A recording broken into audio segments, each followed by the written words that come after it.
सच्चिदानंद रूपाय विश्वोत्पत्त्यादि Hathaway तापत्रय विनाशाय श्री कृष्णाय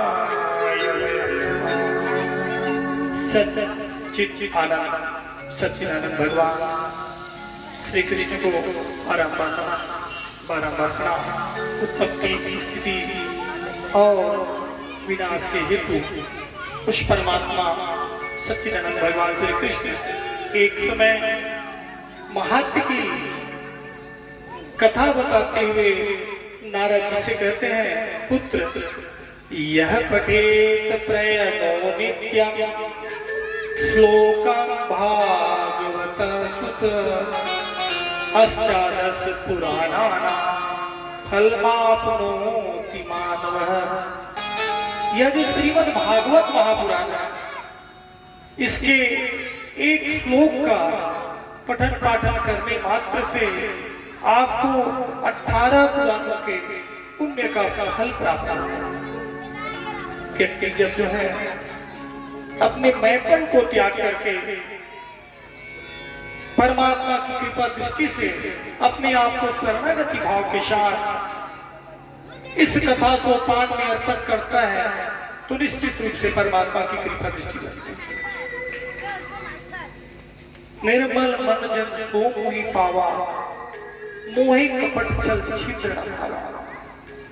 लेकिन आज कली काल में व्यक्ति तो माया से इतना फंसा हुआ है कि उसके मन में मनोभाव में 3 प्रकार की तृष्णाएं हमेशा पुत्रेश, वित्तेश और लोकेश, यानी निरंतर पुत्र के बारे में, परिवार के बारे में विचार करना या धन संपदा वैभव के बारे में विचार करना या अपने मान सम्मान के बारे में विचार करना।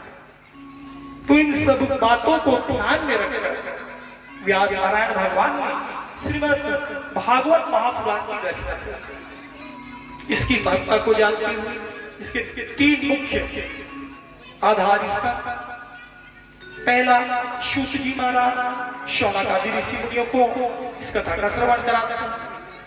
दूसरा, सनत कुमार बंधु जो नारद जी को कथा का श्रवण कराते हैं। और साथ में तीसरा, सुखदेव जी महाराज जो है राजा परीक्षित को लेकर सुना था। यहाँ पर इनकी महत्ता को देखते हुए एक समय देवता लोग जो हैं स्वयं कथा श्रवण के निमित्त सुखदेव जी महाराज और सुखदेव जी महाराज के पास पहुंचकर राजा परीक्षित को प्रलोभन देते हैं। एवं विनय में जाते सुधा राजा प्रज्ञ प्रवीयता प्रत्यास्यामो वयोशरो श्रीमद्भागवतम्। यह प्रलोभन देते कि यह अमृत का कुंड है, इसे आप ग्रहण करो जिससे आप अमरत्व का प्राप्त करोगे। राजा परीक्षित जो है सुखदेव जी महाराज को पूछते हैं, भगवान इस अमृत कुंड के पार और श्रीमद् भागवत महापुराण ये दोनों में अंतर क्या?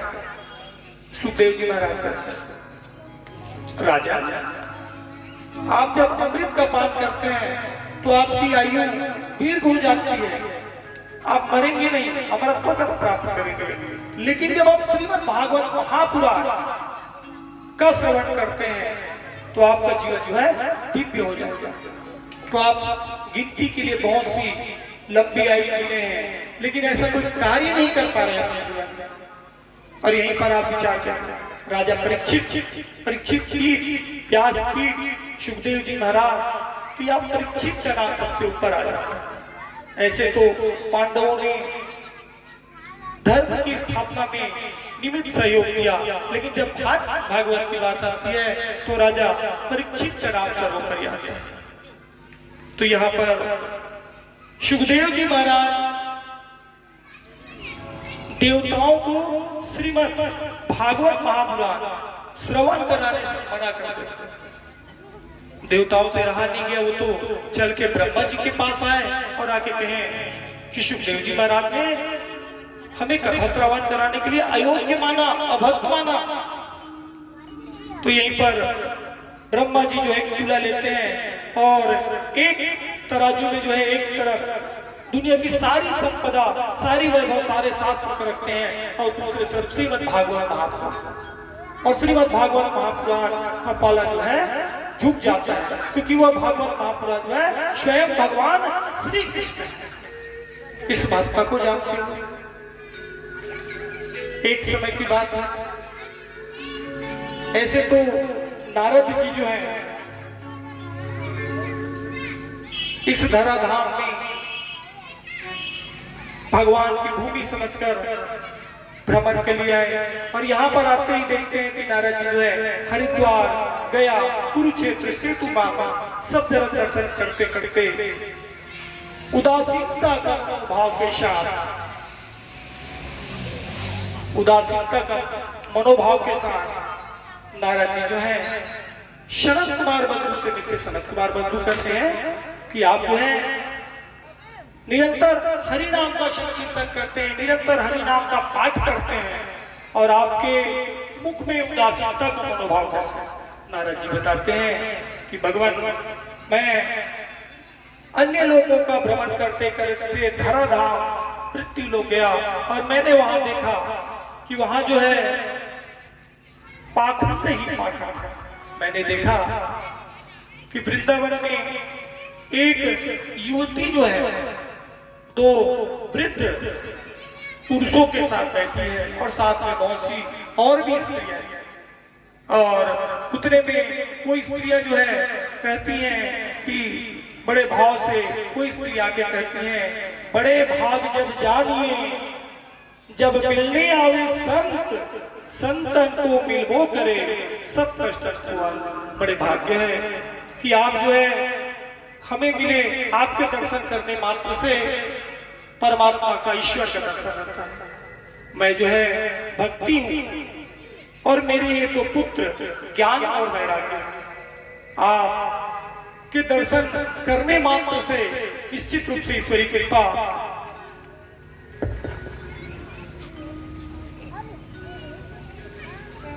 निश्चित रूप से ईश्वरी कृपा जो है बरसेगी। आप मेरा संताप दूर करें। मेरे पुत्र जो है, मैं जो है स्वयं उत्पन्ना द्रविड़ेशायं वृद्धा कर्नाटके गता वच्चित्तम महाराष्ट्रे गुर्जरे जीवन तंगता। मेरा जन्म जो है द्रविड़ देश में, कर्नाटक में, मैं पली बड़ी महाराष्ट्र में सम्मानित हुई, और गुजरात आते आते मुझे पाखंड में निकल दिया। आप कुछ उपचार करिए। नारद जी को जो समझ आया उनने अपनी तरफ से प्राथमिक उपचार किया, जय घोष करी, लेकिन इतने में कुछ उत्तेजना पुत्रों में आई, और उसके बाद स्वतः स्थिति है। वहीं पर आकाशवाणी होती है, सत्कर्म करो। नारद जी जितने जानते थे उनने संपूर्ण उपाय किया, और उसके बाद उस मलिनता के भाव के साथ शरद कुमार बंधु से मिलते हैं। कहते हैं शरद कुमार बंधु कि आप जो है काली नदी के आने तट पर जाकर श्रीमद् भागवत महापुराण का आयोजन करते हैं। नारद जी पूछते हैं, भगवान मैंने तो सभी किया, ये भागवत में विशेष क्या है? तो शरद कुमार बंधु कहते हैं कि श्रीमद् भागवत महापुराण जो है पक्का हुआ।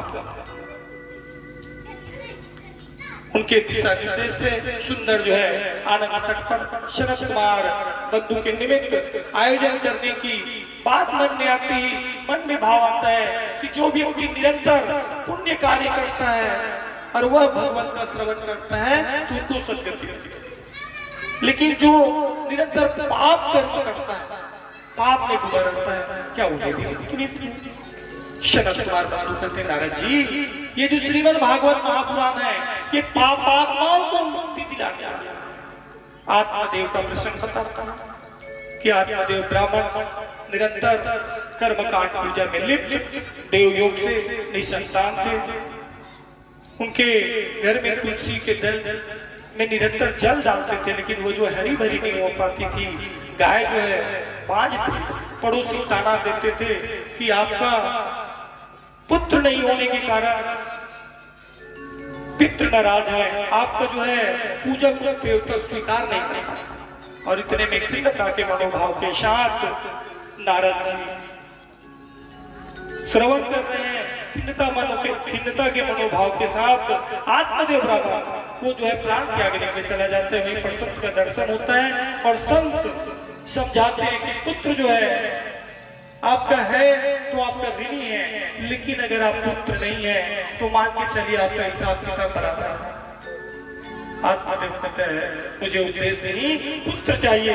शत्रु को दया आ जाती है और एक बल देते हैं और कल कहते हैं कि ये अपनी पत्नी को दे देना। आत्मदेव की भार्या पत्नी का नाम धुंधली। धुंधली मतलब स्पष्ट सामने से तो बहुत ही सुंदर मनोभाव के साथ व्यवहार करती थी, लेकिन पीठ पीछे विपरीत आचरण करती थी। वह फल लेने पर विचार करती है कि अगर मैं इस फल को खाई तो निश्चित रूप से इस फल को खाने से हो सकता है कि मैं जो अतिरिक्त भोजन करती हूँ और प्रसव के नाना प्रकार के जो कष्ट होते हैं उसे मैं सहन नहीं कर पाऊंगी, इसलिए विचार करती है कि यह फल जो है मैं नहीं खाऊंगी। विनिमय करते हुए अपनी बहन से, जिनके पास संतान तो थे लेकिन धन नहीं था, उनसे विनिमय करता है कि आप अपने संतान मुझे दे देना। और झूठ का आडंबर करके वह स्वयं को गर्भवती बनाती है। और एक नियत समय में प्रभु की कृपा से जब उसकी बहन के संतान होते हैं तो यहाँ पर आत्मदेव को सूचना बताते हैं कि जो है हमारे संतान हुए। और उस फल को निरीक्षण करने के लिए घर में जो गाय थी उसको फल को खिलाते हैं। देव योग देखिए, यहाँ पर उसके बहन के पुत्र को अपना पुत्र बताते हैं। बड़े भाव से आत्मदेव अपने नाम से परमात्मा देव को रखने का विचार करता है, लेकिन वहीं पर धुंधली लगती है। मैंने 9 महीने प्रसव का जो कष्ट है उसको सहा और आप अपने नाम से रखना चाहते हैं, मैं जो है इसका नाम अपने नाम से धुंधकारी रखा। उनका नाम धुंधकारी रखा गया। 3 महीने पश्चात उस गाय से भी एक पुत्र हुआ, जिसके दोनों कान जो है गाय के कान और बाकी जो है बालक, मनुष्य बालक। उनका नाम गोकर्ण रखा गया। बाल्यकाल से अतिरिक्त लाड़ प्यार, जब हमें एक संतान मिलता है जिसके हम बहुत ज्यादा प्रेरित रहते हैं कि वो संतान आए हमारे जीवन में, तो उसके शुरुआती त्रुटियों को अनदेखा करते हैं, जिसका परिणाम बचपन से ही धुंधकारी जो है दुर्व्यसनों में पड़ा रहा। और यहीं पर गोकर्ण जो है निरंतर ईश्वर भक्ति में लगा रहा। धीरे धीरे दोनों बड़े बढ़ते गए। तो यहाँ पर दुर्व्यसनों में लगने के बाद गोकर्ण जो है अपने पिताजी को कहते हैं, पिताजी इस देह भान से मुक्त होकर आप जो है परमात्मा का नाम का संकीर्तन करें और अपने कुलीन पुत्र गोकर्ण के बाद भागते हुए बद्रीनाथ आश्रम में जाकर पुष्पकर ईश्वर नाम का संकीर्तन करने लगे। कुछ समय बाद कुटिल मनोभाव के कारण माता भी बार बार पिताजी के जाने से प्रताड़ना करने से माता भी कुएं में गिरकर अपने प्राण को त्याग दिया।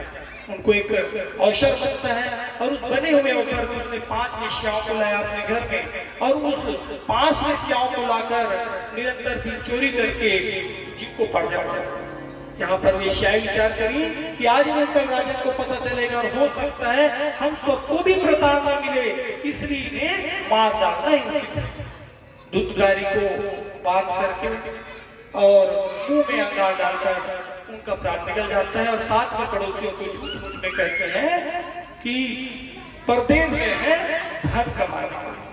कुछ समय बाद गोकर्ण जी को पता चलता है, वो गया जी में सुंदर श्राद्ध करते हैं और श्राद्ध करने के पश्चात कुछ समय बाद जब अपने नगर में अपने टूटी फूटी महल को देखते हैं, वहां पर मन में विचार जाता है कि यहीं पर हमारा घर था और वहीं पर पूजा के लिए बैठते हैं तो नाना प्रकार के अवसर, और वहीं पर चल निकाल कर जैसे छिड़कते हैं तो पता चलता है कि भैया मैं आपका भाई धुंधकारी, हाँ मैंने सुना है हमारी मृत्यु हो गई थी, मैंने गया जी में जाके पिंडदान किया है, श्राद्ध किया है।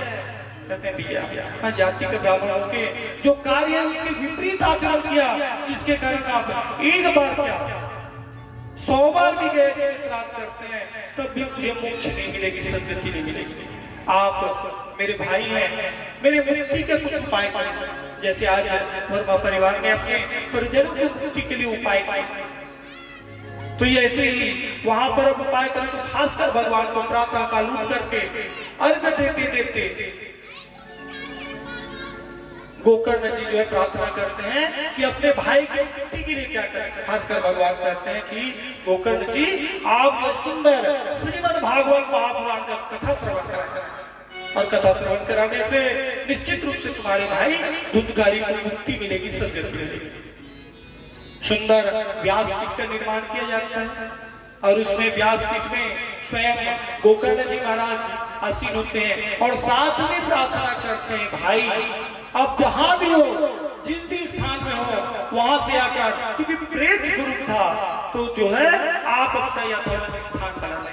तो धुंधकारी जो है सप्त ग्रंथि बांस जो है आके कथा श्रवण के लिए बैठ जाता है, कथा निरंतर श्रवण करता है और निरंतर कथा चलते गया। प्रथम दिन की कथा संपन्न हुई, प्रथम घाट टूटा, दूसरे दिन की कथा में दूसरा, ऐसे ही सप्त दिवस में सप्त ग्रंथि से बांस का ग्रंथ उसके गांठ टूटते गए और दिव्य पुरुष के रूप में धुंधकारी जी का प्रादुर्भाव हुआ। साथ में बैकुंठ से दिव्य विमान आए ले जाने के लिए। गोकर्ण जी का कथा तो सबने सुना, खाली मुख्य राजा रानी जो है वही तो कथा नहीं सुन रहे, आप सब सुन रहे ना। कथा तो सबने श्रवण किया, लेकिन केवल धुंधकारी को ले जाने के लिए क्यों आया? तो इतने में गोकर्ण जी महाराज कहते हैं कथा श्रवण का भेद है। यहाँ पर धुंधकारी जी ने जिस मनोभाव के साथ एक ही स्थान पर रहकर कथा का श्रवण, ऐसे तो श्रोता 3 प्रकार के होते हैं। एक जो सार्वगर्भिक बातों को ग्रहण करते हैं, एक बार भी ईश्वर नाम का संकीर्तन हो जाएगा, ईश्वर नाम का उच्चारण हो जाए उसको ग्रहण करें।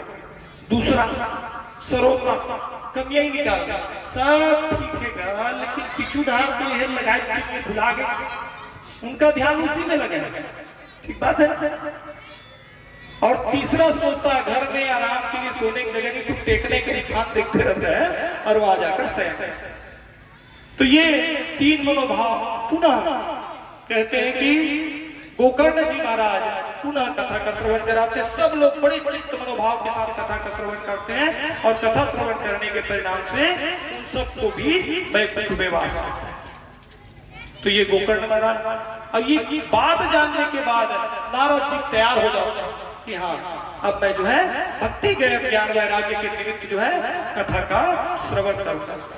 तो सुंदर शरद कुमार बंधु व्यास पीठ पर आसीन होते हैं, नारद जी अपने स्थान पर अकेले बैठते हैं और साथ में भक्ति माता को ज्ञान को वैराग्य को आमंत्रित करते हैं कि आप भी अथवा अपने स्थान में बैठे। सुंदर शरद कुमार बंधु कथा का श्रवण कराते हैं और कथा का श्रवण जो सुखदेव जी महाराज ने राजा परीक्षित को निमित्त बन के सुनाया, वह कथा का श्रवण कराते हैं और कथा का श्रवण करने के बाद भक्ति ज्ञान वैराग्य सबको सद्गति और मुक्ति मिली। पुनः भक्ति माता जो है प्रसन्न चित्त मनोभाव से भगवान से पूछती, भगवान मेरे लिए कोई सेवा बताएं। भगवान कहते हैं आप भक्तों के हृदय में विराजमान हैं। और भगवान जब संतुष्ट होते हैं तो उन्हें एक दासी देते हैं मुक्ति और साथ में 2 सेवक पुत्र ज्ञान और वैराग्य। आज वर्तमान कली काल में पाखंड के कारण मुक्ति चली गई, लेकिन अगर आपको मुक्ति प्राप्त करना है तो पुनः भक्ति के साथ आप लग जाते हैं तो निश्चित रूप से आपको मुक्ति की प्राप्ति होती है। और सभी जब संतुष्ट मनोभाव के साथ इस कथा का आनंद लेते हैं और यहीं पर अंतिम सोपान जब कथा चलते रहता है, उस अंतिम कथा के सोपान में पुनः वापस सबके सब जो मुख्य कथा वाचक थे वो सब के सब जो आते हैं और उस कथा पंडाल में आकर के सुंदर कथा का रचना करते हैं और सद्गति को प्राप्त करते हैं। प्रहलाद जी जो है सुंदर कीर्तन करते हैं, उद्धव जी कासा बजाते हैं, देवराज इंद्र मृदंग बजाते हैं, शरद कुमार बंधु जय जयकारा लगाते हैं और संत जन बड़े भाव से भक्ति शरीर में प्रवेश करने से नृत्य करते हैं। भोले बाबा पार्वती मैया के साथ आकर सुंदर नृत्य करते हैं। सुखदेव जी महाराज वहां पर व्याख्या करते हैं। तो आज का कथा भक्ति ज्ञान वैराग्य इन तीनों को सुंदर परमात्मा की कृपा जिससे सदगति मिलती है। भागवत का सार गर्भित बात जो है भक्ति ज्ञान वैराग्य को तत्वतः प्राप्त करना श्रीमद् भागवत है। कल नियत 1 बजे जब हम आएंगे तो कथा को विस्तार से श्रवण करेंगे। आइए भगवान भगवान की आरती के लिए हम जब सब जो है बड़े भाव से तैयार हो जाए और उसके बाद कल के समय पे कथा का श्रवण करेंगे। प्रेम भगवान भगवान की जय। श्री भागवत भगवान की है आरती, पापियों को पाप से है पाप से है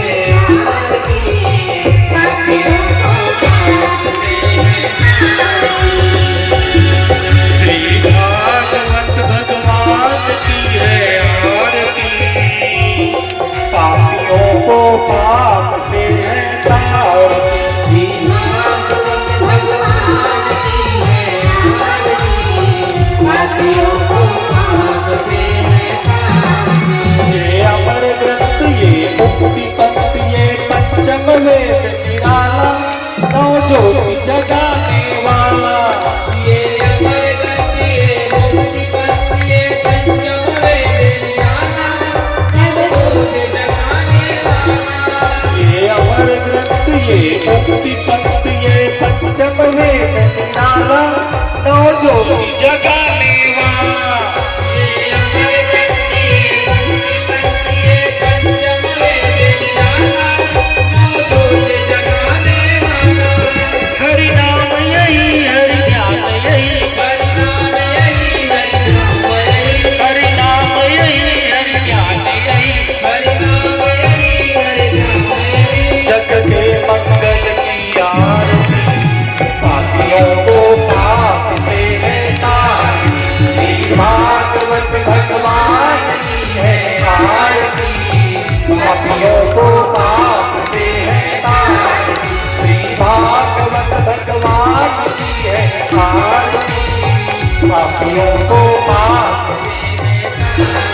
ये शांति गीत पावन गीत पापों को मिटाने वाला, हरि दरस कराने वाला। ये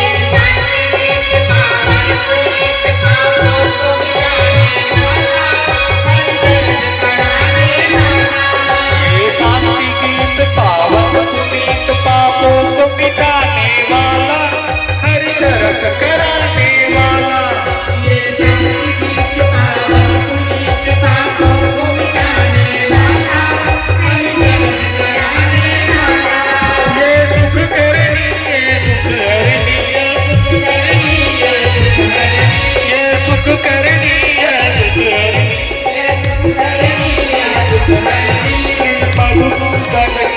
वाला। पापियों को पाप से है तार, श्री भागवत भगवान की है आरती। पापियों को पाप से है तार, श्री भागवत भगवान की है आरती। पापियों को पाप से है तार। ये मधुर बोल जगवंत को सतमार्ग बताने वाला, बिगड़ी को बनाने वाला। ये मधुर बोल जगवंत को सतमार्ग बताने वाला, बिगड़ी को बनाने वाला।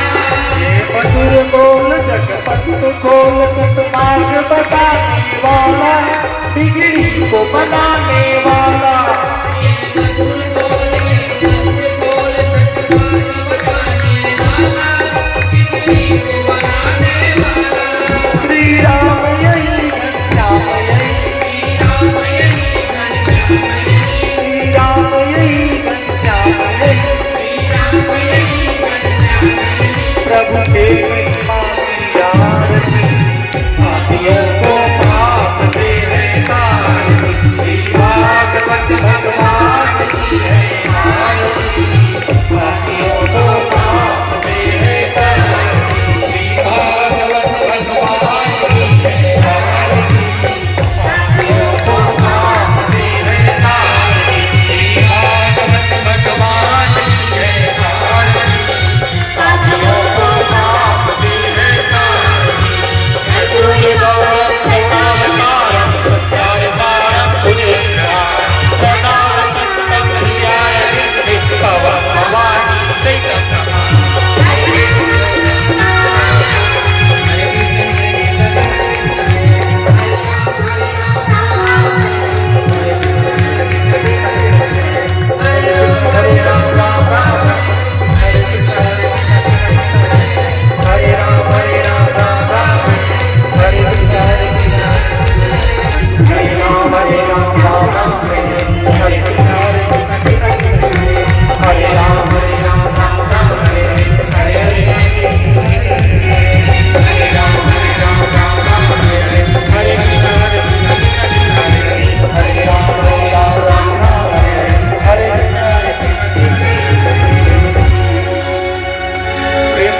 देवी देवताओं की, मित्र देवी देवताओं की, ग्राम देवी देवताओं की, कुल देवी देवताओं की,